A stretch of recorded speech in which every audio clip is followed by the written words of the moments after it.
Hello बच्चों, कैसे हैं आप लोग। होप दैट कि सब लोग अच्छे से होंगे और अपनी प्रिपरेशन को आगे बढ़ा रहे होंगे। इस वीडियो लेक्चर के अंदर आपके साथ डिस्कस करेंगे क्लास 12th में एनसीईआरटी का chapter number 5 that is C and D. C means continuity and differentiability. इससे प्रीवियस वीडियोस के अंदर हम लोग इंट्रोडक्शन भी डिस्कस कर चुके हैं और क्वेश्चंस भी डिस्कस कर चुके हैं। ठीक है, कहाँ तक क्वेश्चन डिस्कस कर लिए हमने?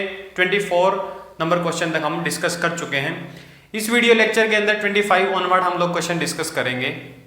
ठीक है, अगर वीडियो देखने के बाद आपको कंटेंट अच्छा लगे, आपको लगे कि बहुत ही इजी तरीके से चीजें समझाई जा रही हैं, तो वीडियो को शेयर करना ना भूलें और चैनल को सब्सक्राइब करें। ठीक है, चलो स्टार्ट करते हैं, ज्यादा टाइम नहीं लेंगे आपका और देखते हैं question number 25।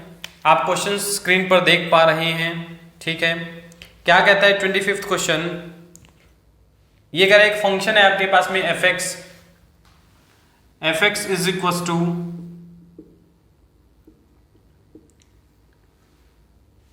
Sign x minus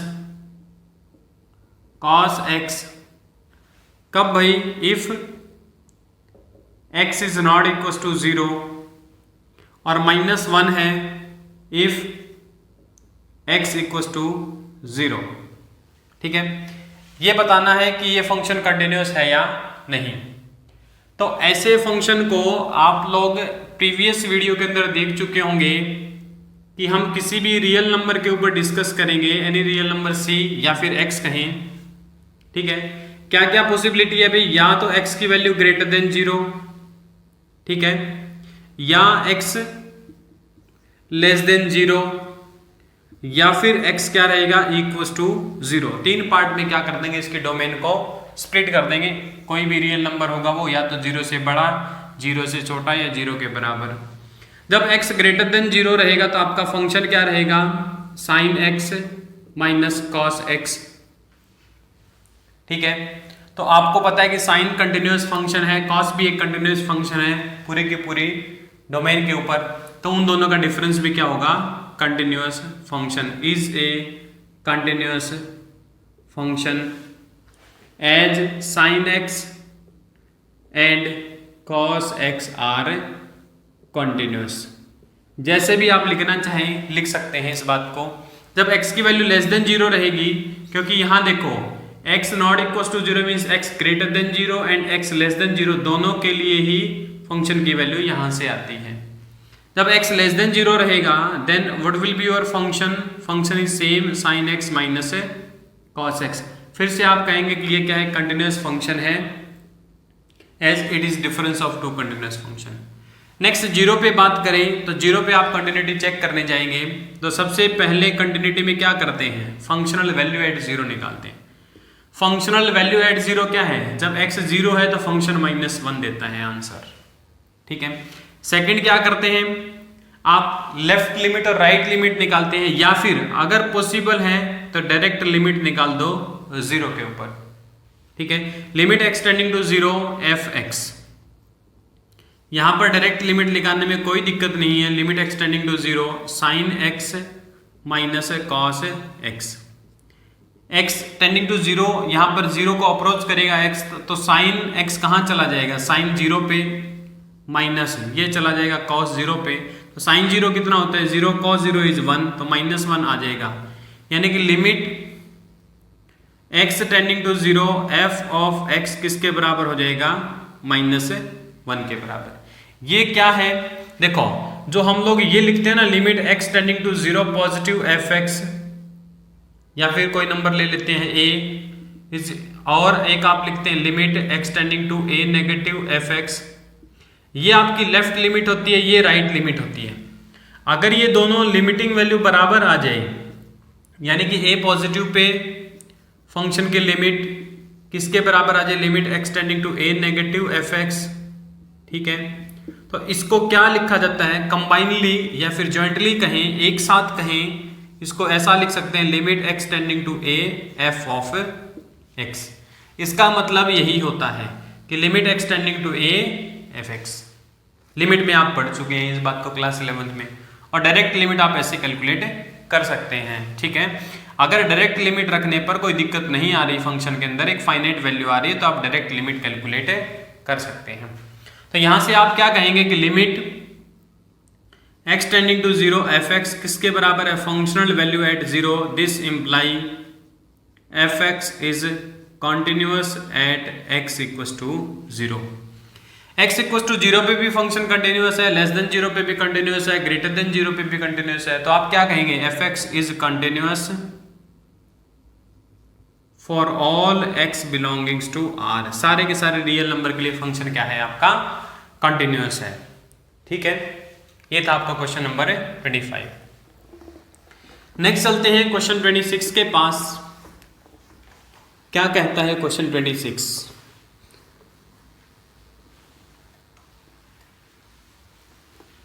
question 26 है कि आपके पास में एक फंक्शन दे रखा है, इसने f(x) is equal to k time cos x this divided by pi minus 2x if x is not equal to pi by 2, और ये कह रहा है 3 है if x equal to pi by 2। ठीक है, और ये जो फंक्शन है ये कंटिन्यूअस है at x equal to pi by 2। Pi by 2 पे आपको फंक्शन क्या दे रखा है, कंटिन्यूअस। तो कह रहा है कि find the value of k, आपको इस k की वैल्यू फाइंड आउट करनी है। पाई बाई 2 पे फंक्शन कंटिन्यूअस है, ठीक है, continuous at x equal to pi by 2। जब भी आपको कंटिन्यूअस दे रखा हो, आप डायरेक्ट लिमिट क्या करते हैं, डेफिनेशन को याद करते हैं। क्या रहेगी डेफिनेशन से, limit x tending to pi by 2 f of x किसके बराबर आएगा, f एट पाई बाई 2। आप देख पा रहे हैं फंक्शन की वैल्यू जब x पाई बाई 2 है तो आंसर कितना आता है, 3। तो ये तो आपका आंसर देगा 3। यहां से लिमिटिंग वैल्यू देखते हैं, limit x tending to pi by 2, function क्या है भाई, k time cos x this divided by pi minus 2x। Direct आप लिमिट अप्लाई कर सकते हैं। तो अब देखो, जब आप x की जगह पाई बाई 2 रखेंगे तो cos पाई बाई 2 हो जाएगा 0, 0 डिवाइड में pi minus 2 into pi by 2 0, तो ये तो बन जाएगा 0 बाई 0। ठीक है ना, जब आप यहां पर लिमिट अप्लाई करेंगे ये 0 बाई 0 बनता हुआ दिखेगा। ठीक है, तो 0 बाई 0 फॉर्म तो इनडिटरमिनेट फॉर्म होती है, आपको कुछ अलग सोचना पड़ेगा। मैंने कहा कुछ ऐसा सोचो कि limit x tending to pi by 2 k into, देखो cos x को आप क्या लिख सकते हैं, you can write cos x as sine 90 minus x। क्यों, बिकॉज साइन 90 माइनस थीटा क्या होता है, cos थीटा। ठीक है, ठीक है, अभी cos x को मैंने लिख दिया sine pi by 2 minus x, बिल्कुल लिख सकते हैं अभी। cos x को हम क्या लिख सकते हैं, sine pi by 2 minus x। ठीक है, डिनोमिनेटर में आपका रखा है पाई माइनस 2x, इसको 2 से डिवाइड कर दो, 2 से मल्टीप्लाई कर दो, कोई फर्क नहीं पड़ेगा, 2 से 2 कैंसिल होके वही रह जाएगा। अब ये जो 2 है इसको यहां पर डिवाइड कर दो भाई, इंडिविजुअल के डिनोमिनेटर में चला जाएगा। पाई बाई 2 माइनस 2x के डिवाइड में 2 जाएगा तो x रह जाएगा, और इनटू क्या आ गया आपका, 2 आ गया भाई। यानी कि डिनोमिनेटर को आप क्या लिख सकते हो, 2 को पहले लिख लेता हूं, 2 into pi by 2 minus x, और ये किसके बराबर है, 3 के बराबर। ऐसा क्यों किया, ऐसा इसलिए किया कि हमें पता है कि लिमिट जो होती है x tending to 0 sine of x divided by x, ये आंसर क्या देता है भाई, 1। ठीक है, जब साइन x बाई x हो और साइन का जो ये फंक्शन, ये जो थीटा है यही नीचे रखा हो और दिस टेंडिंग टू 0 हो, तो आंसर क्या आता है, 1। यहां पर देखो क्या है, x किसको टेंड कर रहा है, पाई बाई 2 को। x किसको टेंड कर रहा है, पाई बाई 2 को। जब x पाई बाई 2 पे जाएगा तो पाई बाई 2 माइनस x कहां जाएगा, पाई बाई 2 माइनस x कहां चला जाएगा, पाई बाई 2 माइनस पाई बाई 2, ये 0 पे चला जाएगा। किस पे जाएगा, 0 पे। तो यही कहा हमने कि जब इसकी लिमिटिंग वैल्यू 0 पे जा रही है तो साइन x बाई x कितना हो जाता है, 1।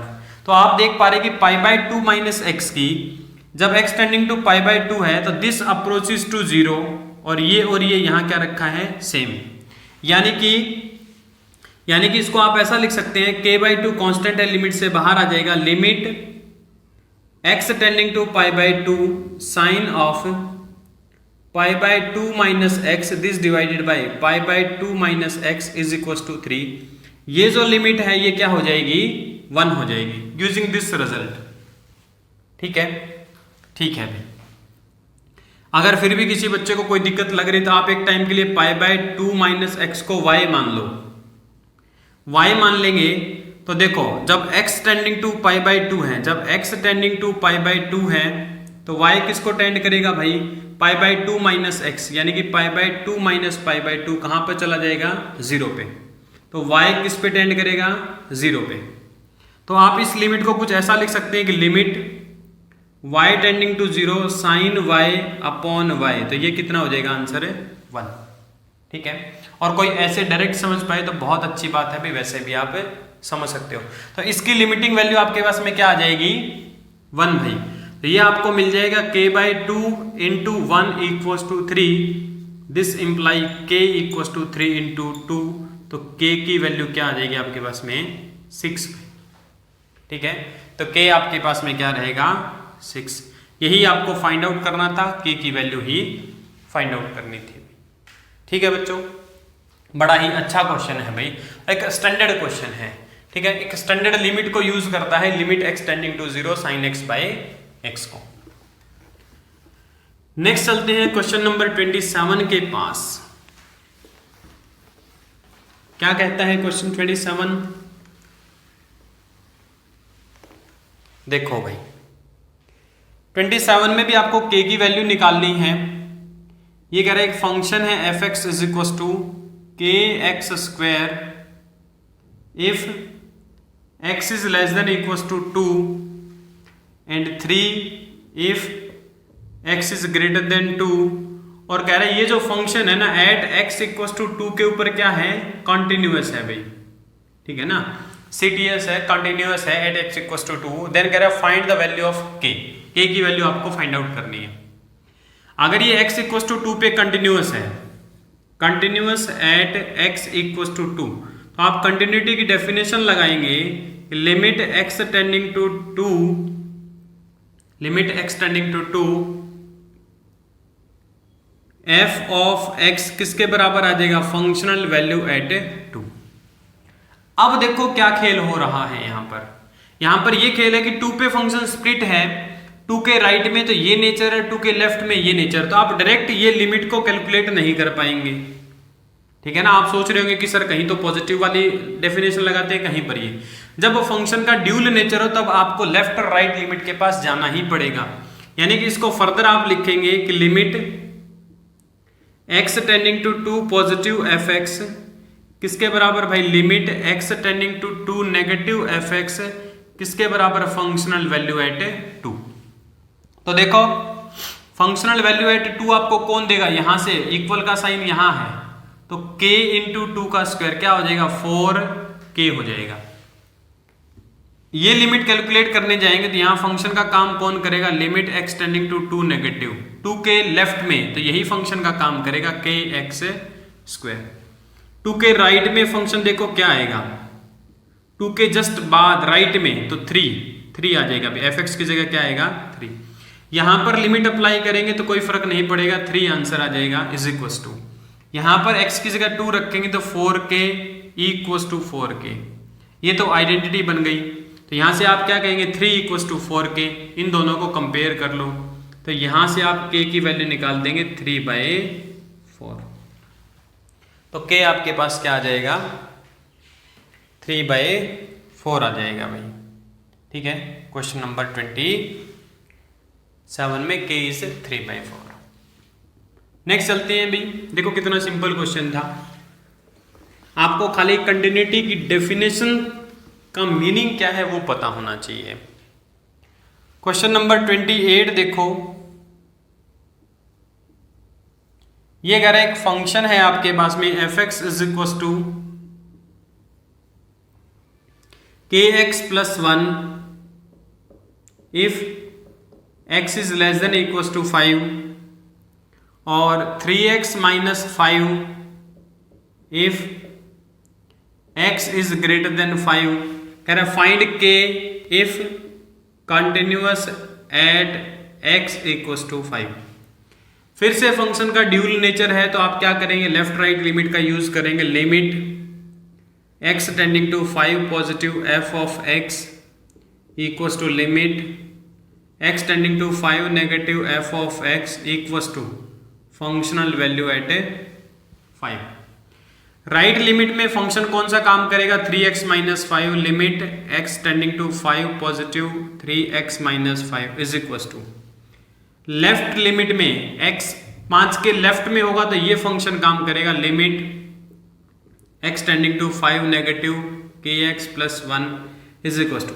इक्वल का साइन यहां है तो यहां x की जगह 5 रख दो, 5k प्लस 1। यहां x की जगह 5 रखेंगे तो 3 इंटू 5 15 माइनस 5 10 आ जाएगा इज इक्वल टू। यहां पर 5 रखेंगे तो 5k plus 1 is equal to 5k plus 1। ये तो दोनों बराबर है, ये तो पता ही है हमें। आप अगर थोड़ा दिमाग लगा पा रहे हैं, मैं तो बिल्कुल फंडामेंटल से क्वेश्चन करवा रहा हूं भाई। अगर आप दिमाग लगा पा रहे तो हमें पहले ही पता था, क्योंकि देखो इक्वल्स टू पे और लेफ्ट लिमिट पे तो सेम नेचर है, तो इसलिए आपको इसका ही यूज करना पड़ेगा, राइट लिमिट का ही यूज करना पड़ेगा। अगर आप सोच पा रहे हैं तो आप डायरेक्ट यूज कर सकते हैं। 1 को इधर ले आओ, 10 माइनस 1 9 डिवाइड बाई 5 क्या आ जाएगा, k। यानी कि आपका k की वैल्यू क्या आ जाएगी भाई,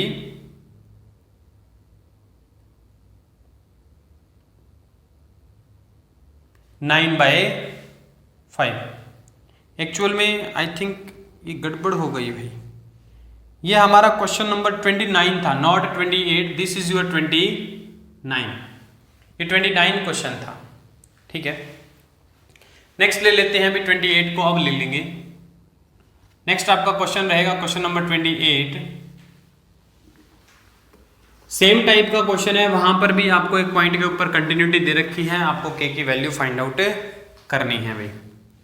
ये कह रहा है फंक्शन है f(x) is equal to kx plus 1 if x is less than equal to pi और cos x if x is greater than pi. कह रहा है कि ये फंक्शन कंटिन्यूअस है at x equal to pi, तो इस k की वैल्यू फाइंड आउट करो।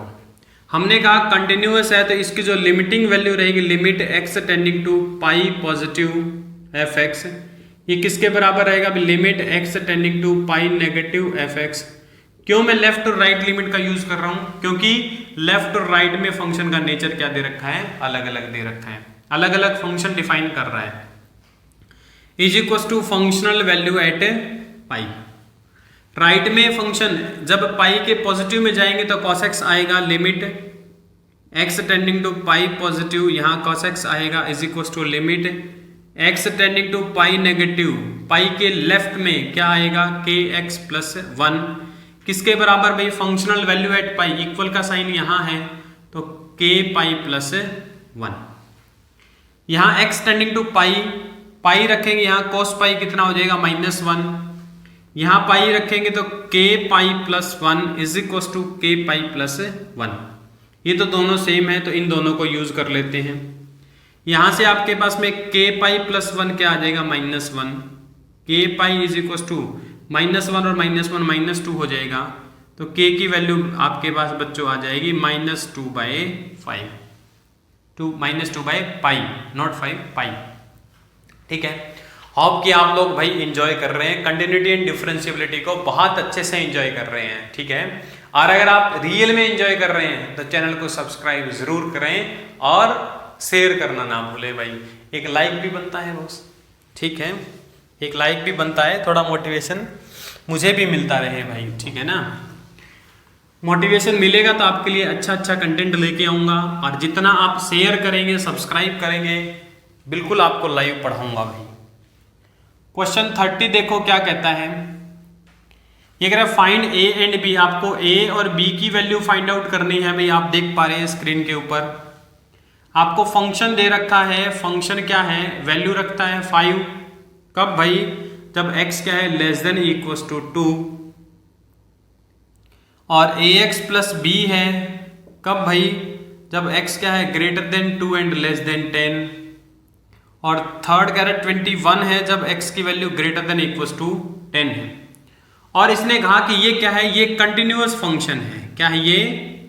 कंटिन्यूअस फंक्शन है।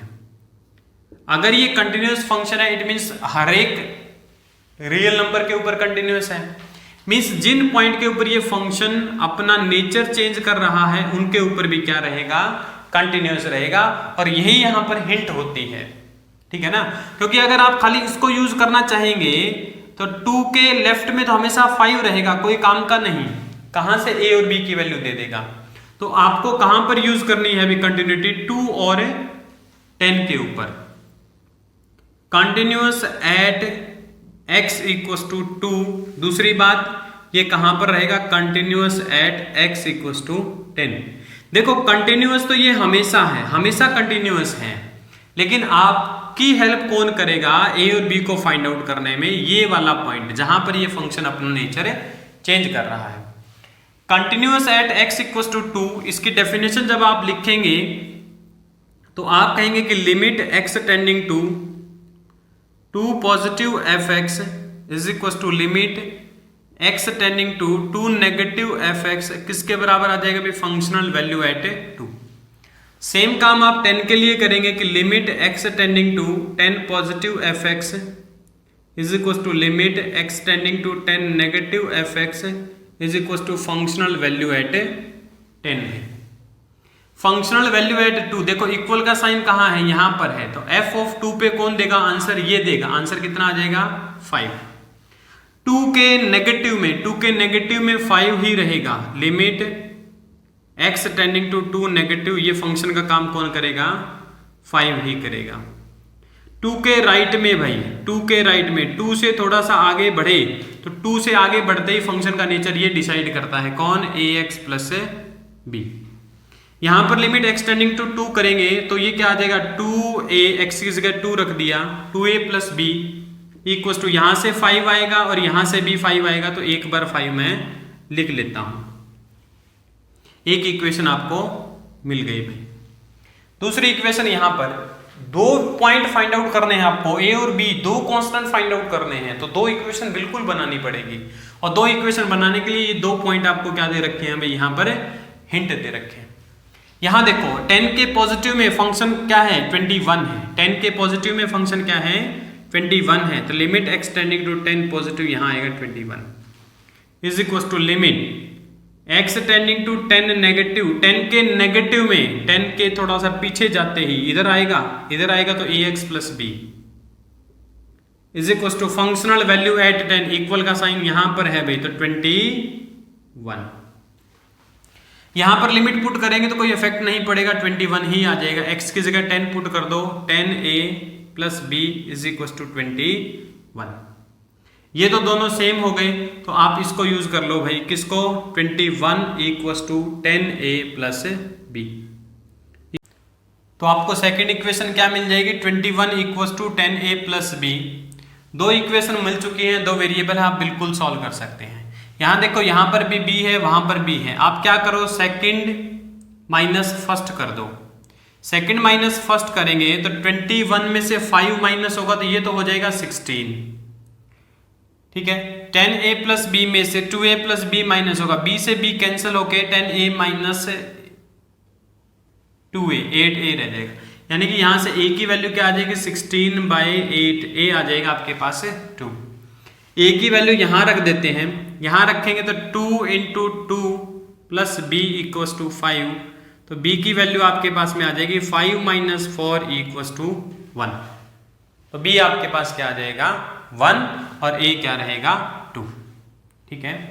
ये आपका आंसर हो जाएगा, a equal to 2 and b equal to 1, ठीक है, ठीक है। ये था क्वेश्चन नंबर 30, बहुत ही अच्छा क्वेश्चन था। ऐसे क्वेश्चन बहुत बार बनते हैं भाई, ठीक है ना। लिमिट चैप्टर के अंदर भी बनते थे और यहाँ पर कंटिन्यूटी में भी बनते हैं। नेक्स्ट देखो, बोर्ड के लिए इंपॉर्टेंट है ये क्वेश्चन। नेक्स्ट आपका क्वेश्चन नंबर 31।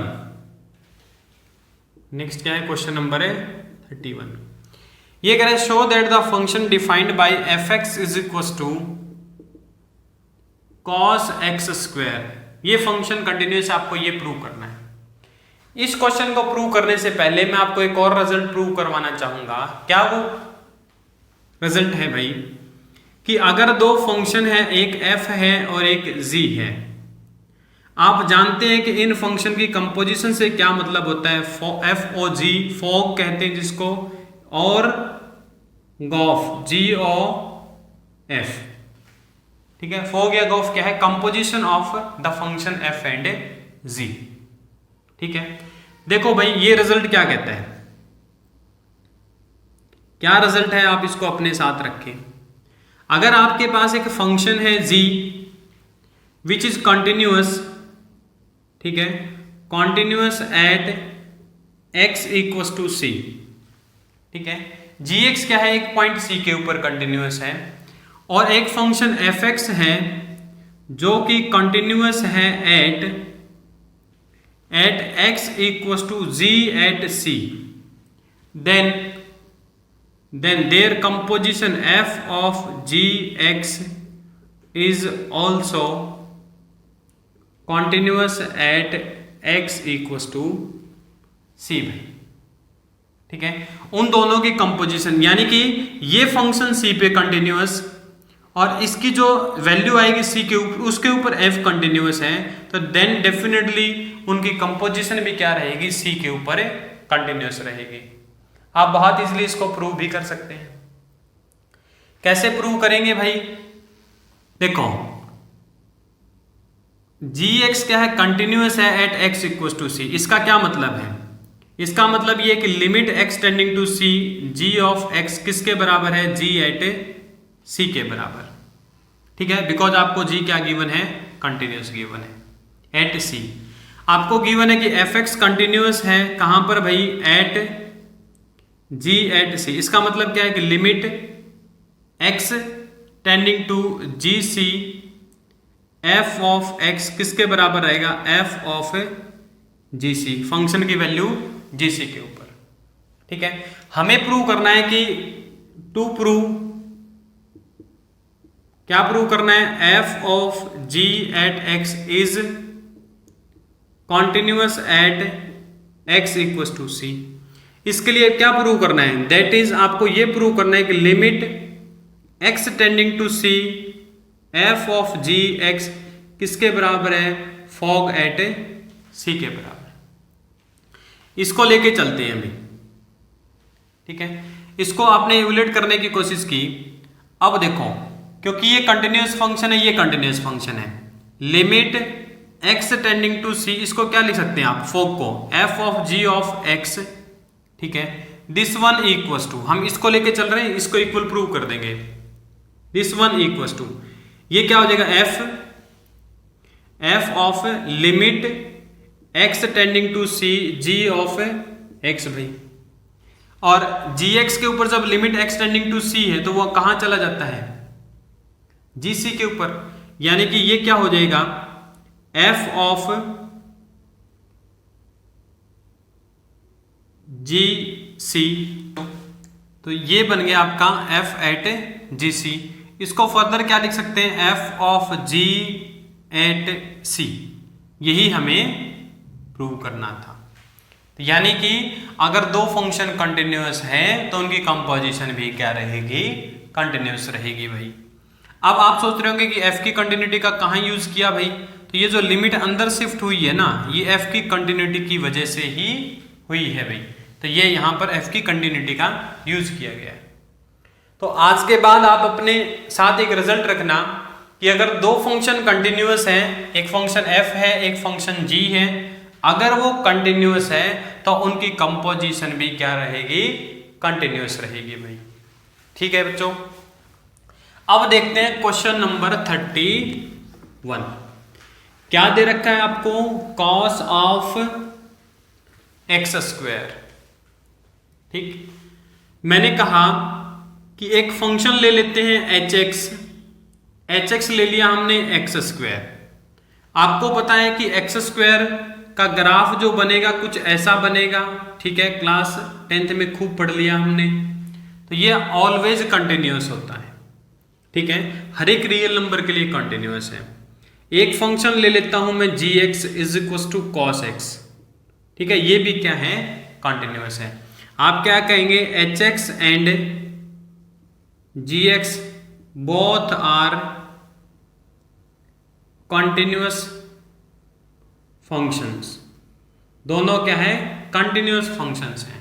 तो इनकी जो कंपोजिशन रहेगी, क्योंकि आपको क्या चाहिए, कॉस ऑफ एक्स स्क्वायर चाहिए, तो आप कंपोजिशन कौन से लिखो भाई, जी ऑफ एच एक्स, ताकि ये एच एक्स पहले एक्स के ऊपर लगे और एक्स को बना दे एक्स स्क्वायर। तो इनकी कंपोजिशन इज ऑल्सो कंटिन्यूअस, ये भी क्या रहेगा भाई, कंटिन्यूअस रहेगा, ठीक है। जैसा कि मैंने स्टार्टिंग में कहा था आपको कि मैं थ्योरी पार्ट को भी इन बिटवीन ही डिस्कस करता रहूंगा, ठीक है, जहां मुझे जरूरत पड़ी मैंने आपको बता दिया, और बेनिफिट भी तब मिलेगा जब आपको जहां जरूरत हो वहां चीजें बताई जाए। स्टार्टिंग में मैं 20 रिजल्ट आपको बता दूं और यहां पर आप यहां आते आते आप भूल जाएं, फिर क्या फायदा भाई उस रिजल्ट को बताने का, ठीक है ना। तो आप टेंशन ना लें, आप बिल्कुल भी टेंशन ना लें, आपकी थ्योरी भी यहां पर रहेगी, आपके क्वेश्चंस भी यहां पर रहेंगे, आपके बोर्ड का पूरा ध्यान रखा जाएगा, डोंट वरी, ठीक है। कंपोजिशन भी कंटिन्यूअस है भाई, तो आप कंपोजिशन को लिखने गए तो ये एक्चुअल में क्या ऐसे अप्लाई होता है, ठीक है। एच एक्स क्या है आपका, एक्स स्क्वायर, तो एक्स को क्या बना देगा, एक्स स्क्वायर, तो G of x square, G x को कॉस एक्स पे भेजता है, एक्स स्क्वायर को कहां भेजेगा, cos of x square is a continuous function. ये क्या है भाई, एक कंटिन्यूअस फंक्शन है, ठीक है। तो ये क्वेश्चन कहां पे ले गए आप, कंपोजिशन के ऊपर, ठीक है ना। नेक्स्ट क्वेश्चन भी आप सेम तरीके से कर सकते हैं। 32 जो क्वेश्चन है उसने कहा कि prove that the function f x is equal to mod cos x, कह रहा है कि इसको प्रूव करोगे ये कंटिन्यूअस फंक्शन है, ठीक है। अगर आप मॉड कॉस एक्स का ग्राफ देख पाते हैं तो आप ग्राफ से भी कह देंगे भी this is the graph of, ठीक है, ऐसे चलता रहता है, this is the graph of mod of cos x. फिर भी अगर आप ग्राफ से नहीं कहना चाहें, कंपोजिशन से कहना चाहते हैं, तो आप एक फंक्शन ले लें मॉडुलस एक्स। ये क्या होता है, हमेशा continuous, is a continuous function, ठीक है। एक दूसरा फंक्शन ले लें आप, g of x is equal to cos x, ठीक है। ये क्या है, इज ए कंटिन्यूअस फंक्शन, ठीक है। मैंने कहा h कंटिन्यूअस है, g कंटिन्यूअस है हर एक रियल नंबर के लिए, for all x belongs to r, for all, एक पॉइंट पे तो क्या ये तो पूरे के पूरे रियल लाइन के ऊपर कंटिन्यूअस है, ठीक है। मैंने कहा जरा h ऑफ जी एक्स लिखो भाई, कंपोजिशन, ठीक है। ये भी क्या रहेगी, इज ए कंटिन्यूअस फंक्शन।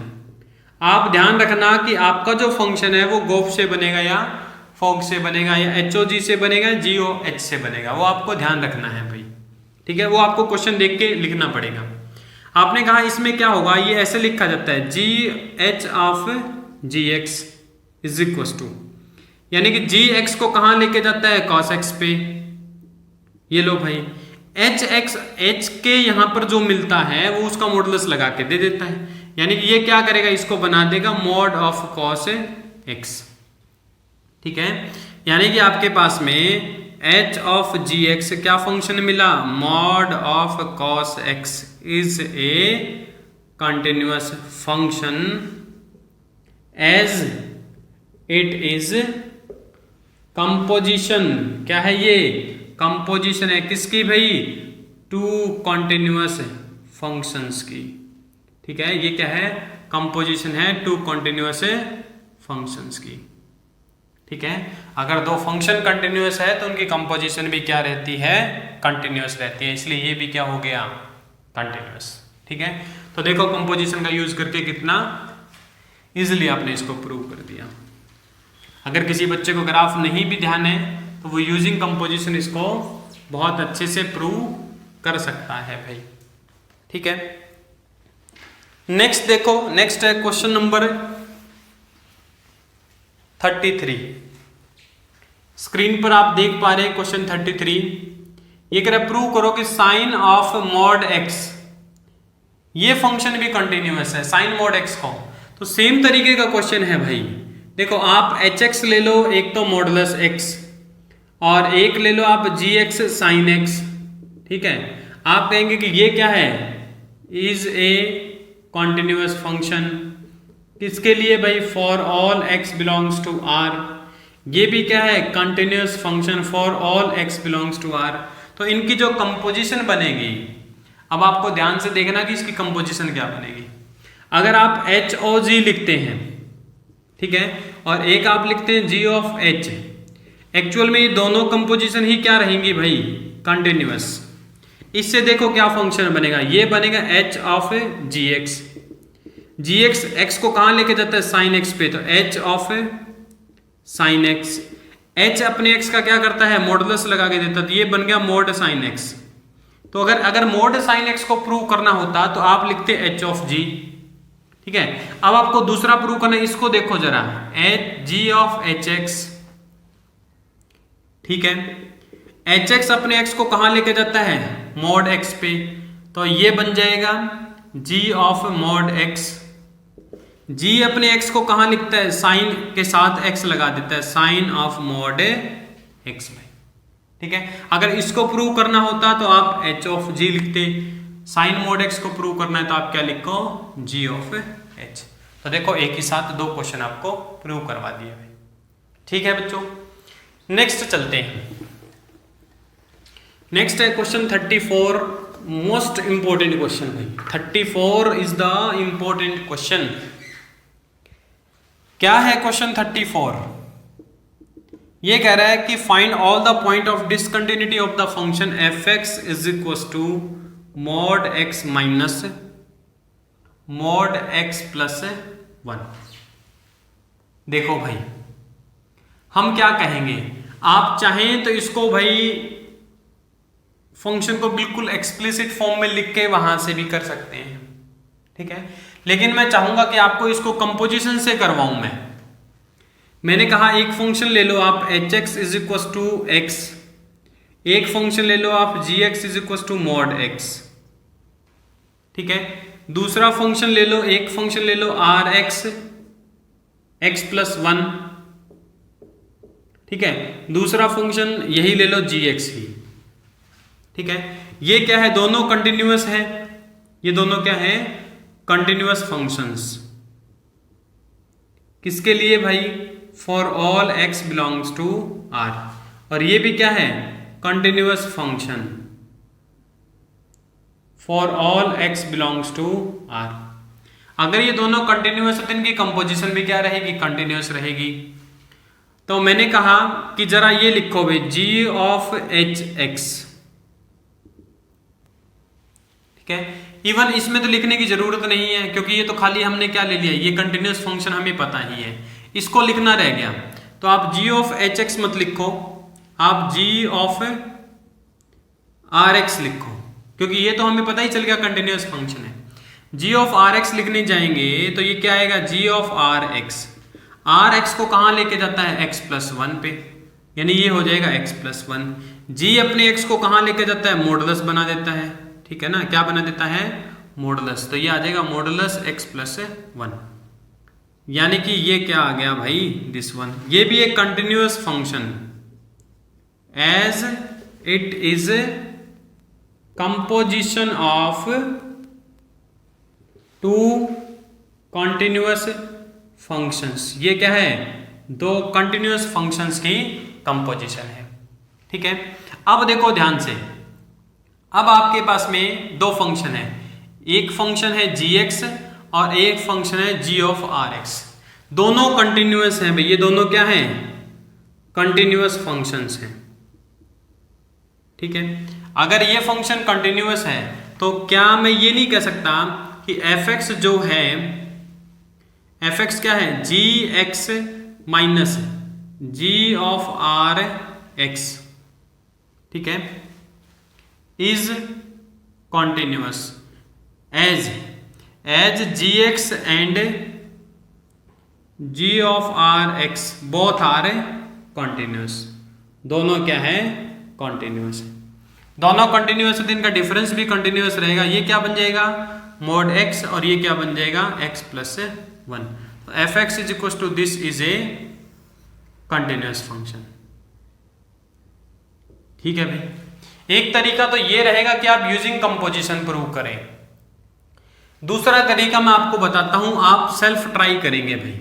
ये लो, ये नंबर लाइन, जब भी आपको ऐसा फंक्शन मिले तो ये जो मॉडुलस के अंदर फंक्शन लिखे होते हैं उनकी जीरोस को लिख लो आप। ये कहां जीरो बनेगा, जीरो पे, और ये जीरो कहां बनेगा, -1 पे। ये लो भाई, यहां आएगा -1।